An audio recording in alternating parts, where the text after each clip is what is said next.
Good morning. This is the Great Basin Fire Potential Briefing for this Friday, July 1st.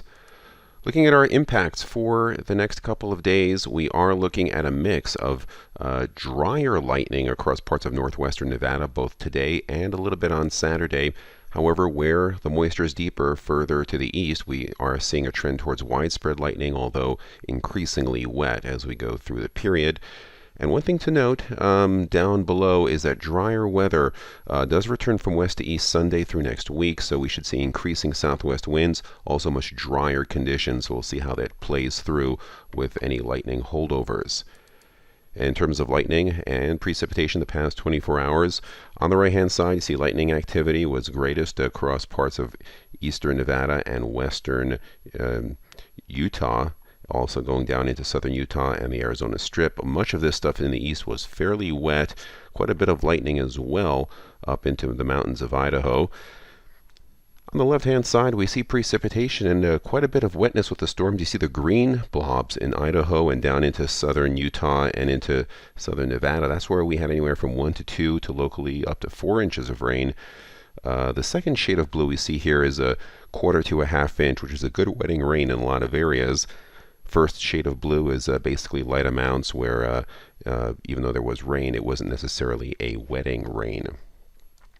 We did have increased fire activity with new fires over the past 24 hours given by the red circles, existing fires given in yellow. Now, not including the past 24 hours, the 7 days previous to that, you can see that our precipitation totals are quite dry across northern and central Nevada into parts of Utah and southern Idaho, areas further to the south and to the southeast have been getting increasing amounts of moisture. And all that's had a response in our fuels. We've greened up and yellowed up quite a bit across southern areas where we do not expect to see lightning cause any additional significant problems. Our driest pockets still in some parts of central eastern Utah, but especially up in the northwestern parts of Idaho where they missed out on some of the shower activity, and also across northwestern Nevada where lightning could be moving in over the next 24 to 48 hours.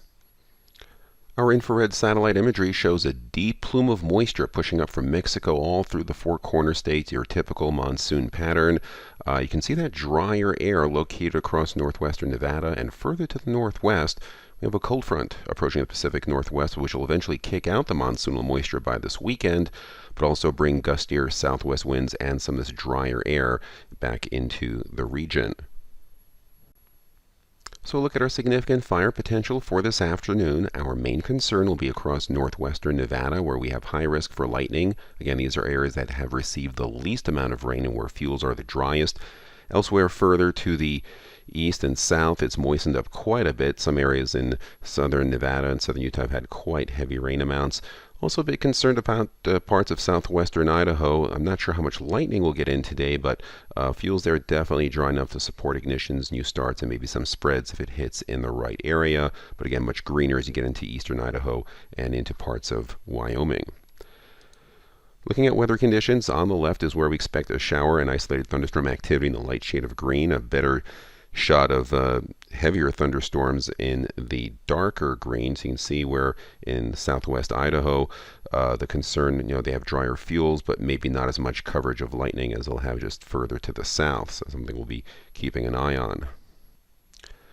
And so for tomorrow, Saturday, on the left-hand side, we have a weak trough of low pressure developing over central California. It's actually going to draw some of that monsoonal moisture back to western and northwestern Nevada. So that's where our concern is a little bit for us. Still some isolated lightning, but not widespread enough for high risk. On the right-hand side, you see our dryness levels, where areas are driest to where areas have moistened up significantly. Looking at weather conditions on Saturday, again, isolated thunderstorms and showers where you see the light shades of green, heavier activity in the darker shades of green. On the right-hand side, relative humidity still quite dry in the single digits here across Nevada, but much higher humidity as you head further to the east. And then looking at Sunday, on the left-hand side, you see some drier air given by these tannish colors pushing from California into western and southern areas. Still some leftover monsoonal moisture in the green, still on its way out. Another punch of dry air pushing the Pacific Northwest, which will be our weather maker for next week. On the right-hand side, you see our significant fire potential dryness levels, again, driest across western areas. Weather conditions on Sunday, you can see on the left-hand side, the shower and isolated thunderstorm activity starts shifting out of Nevada and further to the east and north. On the left-hand side, humidity levels dry out. Again, single-digit humidity across a good portion of western Nevada. Starting to dry out a bit across western Utah and southern Idaho as well. And looking at precipitation totals the next 3 days as we go from Friday through Sunday night or into Monday morning.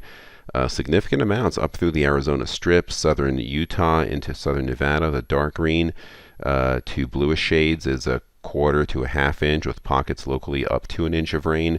Also some more significant activity near the Ruby Mountains and towards Ely. But you can see drier amounts where we're concerned about some of that lightning up in northwestern Nevada and also parts of Idaho as well. The precipitation will not be too heavy. Further down the road as we go into Monday, July 4th, drier air starting to punch in. We're starting to see some increasing southwest winds, not critical, but a bit breezier, probably 15 to 25 miles per hour. Dryness levels on the right-hand side. On Tuesday, we see again a trough of low pressure increasing the winds, increasing the dry air punching on in. You can see drying continuing, and some of that dryness is now pushing into parts of northwestern Utah. On Wednesday, trough of low pressure again, similar spot. Winds will be increasing here. We'll probably start seeing gusts of 30, 35 miles per hour. We'll have to pay attention to where the new starts and holdovers will be emerging. And on the right-hand side, areas continue to dry out. And we see a similar trend on that for Thursday as those dryness levels kick on in. Now, if we look at total precipitation over the 7-day period, again, not much change from the first 3 days. That's when most of the precipitation will be ongoing.